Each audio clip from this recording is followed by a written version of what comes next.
ভাইরে ভাই, এতদিন এই ফোনটা কোথায় ছিল ভাবতেই অবাক লাগে। 8000 mAh ব্যাটারি, ডাইমেনসিটির 9400+ প্রসেসর, আর সাথে 144 হার্জ অ্যামোলেড ডিসপ্লে, সবকিছু একসাথে, আর দাম মাত্র 47,000 টাকা। আমার এক সাবস্ক্রাইবার সাব্বির হোসেন বারবার কমেন্ট করে বলছিল iQOO Z10 Turbo Plus এর রিভিউ চাই, তাই আজ আমি আপনাদের সামনে হাজির হয়েছি সেই ফোনের রিভিউ নিয়ে, iQOO Z10 Turbo Plus। প্রথমেই ডিজাইনের কথা বলি। সামনে আছে এক বিশাল অ্যামোলেড ডিসপ্লে, আর রিয়ার সাইডে রয়েছে ফিউচারিস্টিক লুক। কালার অপশন হিসেবে পাবেন তিনটি, সাদা, গ্রে আর গোল্ড। ফোনটা দেখতে প্রিমিয়াম হলেও ওজন মাত্র 212 গ্রাম, তাই হাতে নিলে বোঝা যায় এটা আসলে এক পাওয়ার হাউস। আর রয়েছে IP65 রেটিং, মানে ধুলোবালি আর হালকা পানির স্ল্যাশ কোনো সমস্যা করবে না। এবার আসি ডিসপ্লেতে। এখানে রয়েছে 6.78 ইঞ্চির অ্যামোলেড প্যানেল, যার রিফ্রেশ রেট 144 হার্জ। গেম খেলো বা স্ক্রল করো, সবকিছু হবে আল্ট্রা স্মুথ। ডিসপ্লেটি 1 বিলিয়ন কালার সাপোর্ট করে, HDR-ও সাপোর্ট করে, আর পিক ব্রাইটনেস এক কথা অবিশ্বাস্য 5500 নিটস, মানে রোদে ফোন চালাতে কোনো চিন্তাই নেই। এবার আসল ম্যাজিক, পারফরমেন্স। এই ফোনে রয়েছে মিডিয়াটেক ডায়মেনসিটির 9400+ চিপসেট, যা তৈরি হয়েছে 3 ন্যানোমিটার আর্কিটেকচারে। এর সাথে জিপিইউ হিসেবে রয়েছে G925। সাধারণত এমন চিপসেট তুমি অনেক বেশি দামের ফ্ল্যাগশিপ ফোনে দেখতে পাও, কিন্তু iQOO সেটা এনেছে মাত্র 47,000 টাকার ফোনে। মানে মাল্টিটাস্কিং,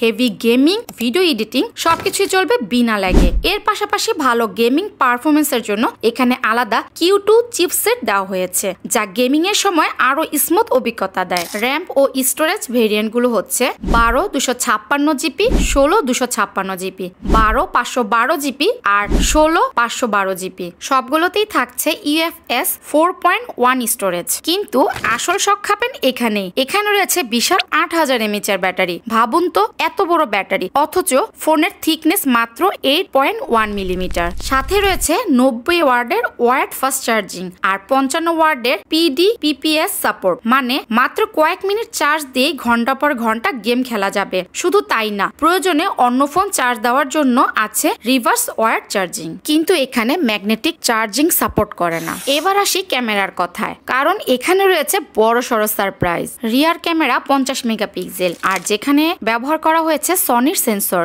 আর OIS এবং EIS থাকায় ভিডিও হবে অনেক বেশি স্টেবল। এর সাথে থাকবে 8 megapixel ultra wide camera. Quality নিয়ে আলাদা করে বলার কিছুই নেই, ছবিতে প্রচুর ডিটেল পাওয়া যায়। সব থেকে আকর্ষণীয় হলো এর এক্সপোজার কন্ট্রোল, ছবিতে পারফেক্ট ভাবে ব্রাইটনেস ব্যালেন্স করতে পারে। সাধারণত এরকম পারফরমেন্স সেন্ট্রিক ফোনে এরকম ক্যামেরা দেখা যায় না। এখানে আরো থাকছে কালার স্পেকট্রাম সেন্সর, যা রংকে করে আরো অ্যাকুরেট এবং ন্যাচারাল। ভিডিও রেকর্ডিং করা যাবে সর্বোচ্চ 4K 60 FPS এ, মানে হ্যান্ড হোল্ড শট নিলেও ভিডিও হবে দারুণ স্টেবল। সেলফি ক্যামেরা হিসেবে রয়েছে 16 মেগাপিক্সেলের ফ্রন্ট ক্যামেরা, HDR সাপোর্ট সহ। ভিডিও রেকর্ডিং হবে 1080p 30 fps উইথ EIS, মানে ব্লগ বা রিলস বানানোর জন্য একেবারে পারফেক্ট।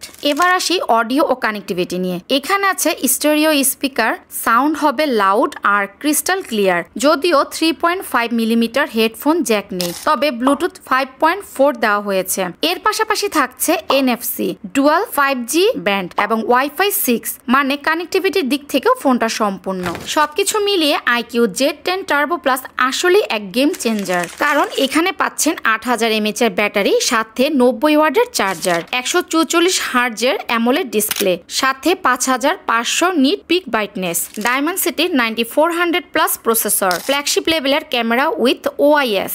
সব মিলিয়ে 47,000 টাকায় এরকম ফোন পৃথিবীর কোনো কোম্পানি দিতে পারছে না। আমি সত্যি বলতে এখনো শকড, কারণ এত পারফরমেন্স, এত বড় ব্যাটারি আর এত সুন্দর ডিসপ্লে, সবকিছু একসাথে এত কম দামে পাওয়া যায়, এটা ভাবতে অবিশ্বাস্য লাগে। তুমি যদি হাই পারফরমেন্স ফোন চাও, যেটা গেমিং, ক্যামেরা, ব্যাটারি সবকিছুতেই তোমাকে সাপোর্ট করবে, তবে iQOO Z10 Turbo Plus হবে তোমার জন্য সেরা চয়েস। আর এই ভিডিওটি এসেছে তোমাদের অনুরোধে, বিশেষ করে সাব্বির হোসেনের জন্য। ধন্যবাদ ভাইয়া। তো দেখা হচ্ছে অন্য কোনো ভিডিওতে। আল্লাহ হাফেজ।